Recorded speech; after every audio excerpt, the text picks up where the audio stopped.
ಸಾಂಸ್ಕೃತಿಕ ಸೌರಭ ಟ್ರಸ್ಟ್ ಇವರ ಆಶ್ರಯದಲ್ಲಿ ಹಾಡು ಹಳೆಯದಾದರೇನು ಕಾರ್ಯಕ್ರಮ ಮಂಡ್ಯದ ಗಾಂಧಿ ಭವನದಲ್ಲಿ ನಡೆಯಿತು.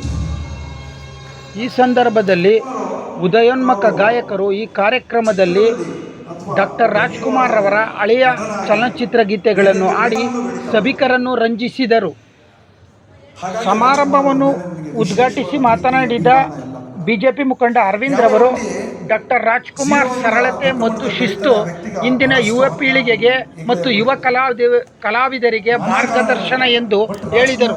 ಯಾವತ್ತೂ ಕೂಡ ಆ ದುರಾಂಕಾರ ಅಹಂಕಾರ ಅಥವಾ ದುರಾಂಕಾರ ಬೈಗತ್ತಲೇ ಇಲ್ಲ. ಕೊನೆಯ ಚಿತ್ರದವರೆಗೂ ಅವರು ಕೂಡ ಆ ಪ್ರೊಡ್ಯೂಸರ್ಗಾಗಲಿ ಕಲಾವಿದರಿಗಾಗಲಿ ಕೊಟ್ಟಿದ್ದ ನಿಗದಿತ ಸಮಯದಲ್ಲೇ ಹೋಗಿ ತಲುಪ್ತಾ ಇದ್ರಂತೆ. ಈ ಒಂದು ವಿಶಿಷ್ಟವಾದ ವಿಶೇಷವಾದ ಗುಣನ ಪ್ರತಿಯೊಬ್ಬರು ಇಂದಿನ ಕಲಾವಿದರು ಮಾತ್ರವಲ್ಲ, ಇಡೀ ಸಮಾಜ ಅವರನ್ನು ನೋಡಿ ಅವರ ಚರಿತ್ರೆಯನ್ನು ಓದಿ ಕಲಿಯಬೇಕಾದ ಅವಶ್ಯಕತೆ ಮತ್ತು ಅನಿವಾರ್ಯತೆ ಎರಡೂ ಕೂಡ ಇವತ್ತಿನ ಸಮಾಜಕ್ಕಿದೆ. ಕಾರಣವಾದರೂ ಇಷ್ಟೇ, ಯಾರೋ ತಂದೆ ತಾಯಿ ಮಾಡಿದ ಆಸ್ತಿಲಿ ಮೋಜು ಮಾಡಿಕೊಂಡು ದುರಾಂಕಾರ ತೋರಿಸ್ಕೊಂಡು ಮೆರೆಯುವಂಥ ಕಾಲಘಟ್ಟ ಒಂದು ಕಡೆ, ಶೂನ್ಯದಿಂದ ಮೇಲೆದ್ದು ಬಂದು ಆ ಶೂನ್ಯ ಬದುಕನ್ನು ಮರೆತು ದುರಾಂಕಾರದಿಂದ ನಡೆಯುವ MC ಲಂಕೇಶ್ ಮಾತನಾಡಿ, ಗಂಧದ ಗುಡಿ ಚಲನಚಿತ್ರ ಬರುವವರೆಗೆ ರಾಜ್ಯದಲ್ಲಿ ಇಷ್ಟೊಂದು ವನ್ಯ ಸಂಪತ್ತು ಇದೆ ಎನ್ನುವುದು ನಮ್ಮ ಪೀಳಿಗೆಯ ಜನರಿಗೆ ತಿಳಿದೇ ಇರಲಿಲ್ಲ. ಗಂಧದ ಗುಡಿ ಸಿನಿಮಾ ಮೂಲಕ ಈ ಎಲ್ಲ ವನ್ಯ ಸಂಪತ್ತು ಮತ್ತು ವನ್ಯಜೀವಿಗಳ ಪರಿಚಯ ಆ ಚಲನಚಿತ್ರದ ಮೂಲಕ ಆಯಿತು ಎಂದು ಗಂಧದ ಗುಡಿಯ ಚಲನಚಿತ್ರದ ಪ್ರಭಾವವನ್ನು ನೆನಪಿಸಿಕೊಂಡರು.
ಈ ಸಮಾರಂಭದಲ್ಲಿ ಡಾಕ್ಟರ್ ರಾಜ್ಕುಮಾರ್ ರವರ ಮೇರು ಅಭಿಮಾನಿ ನಾಗರಾಜ್ ರವರನ್ನು ಸಾಂಸ್ಕೃತಿಕ ಸೌರಭ ಟ್ರಸ್ಟ್ನ ವತಿಯಿಂದ ಸನ್ಮಾನಿಸಿ ಅಭಿನಂದಿಸಲಾಯಿತು. ರಂಗಭೂಮಿ ಕ್ಷೇತ್ರದಲ್ಲಿ ಪೌರಾಣಿಕ ಐತಿಹಾಸಿಕ ನಾಟಕಗಳಲ್ಲಿ ಅಭಿನಯಿಸುವ ಮೂಲಕ ಜನ ಮೆಚ್ಚುಗೆಗೆ ಪಾತ್ರರಾಗಿದ್ದಾರೆ. ಯಕ್ಷಮನ ದಕ್ಷಯಜ್ಞ ಸೇರಿದಂತೆ ಹಲವು ನಾಟಕಗಳಲ್ಲಿ ಅಭಿನಯಿಸಿದ್ದಾರೆ. ಸಮಾಜ ಸೇವಾ ಕಾರ್ಯಗಳಲ್ಲಿ ತೊಡಗಿಸಿಕೊಂಡಿರುವ ಇವರು ಡಾಕ್ಟರ್ ರಾಜ್ಕುಮಾರ್ ಅವರ ಹುಟ್ಟುಹಬ್ಬ ಆಚರಣೆ ಸೇರಿದಂತೆ ಅಣ್ಣವರ ಹೆಸರಿನಲ್ಲಿ ಅನೇಕ ಕಾರ್ಯಕ್ರಮಗಳನ್ನು ನಡೆಸಿಕೊಂಡು ಬಂದಿದ್ದಾರೆ. ಎಲ್ಲಿಯೂ ಪ್ರಚಾರ ಬಯಸಿದ ಅಣ್ಣವರ ಆದರ್ಶ ಗುಣಗಳನ್ನು ಬಂದಿರುವ ಶ್ರೀ ನಾಗರಾಜ್ ಅವರು ಡಾಕ್ಟರ್ ರಾಜ್ಕುಮಾರ್ ಅವರ ಮೇರು ಆರಾಧ್ಯ ಅಭಿಮಾನಿ. ಮೇರು ಅಭಿಮಾನಿಯಾಗಿ ಎಲ್ಲರ ಪ್ರೀತಿ ಪಾತ್ರರಾಗಿರುವಂಥ ಮಾನ್ಯ ಶ್ರೀ ವಿಜಯ್ ನಾಗರಾಜ್ ಅವರಿಗೆ ಧನ್ಯವಾದಗಳು ಹೇಳ್ತಾ ಇದ್ದೇವೆ.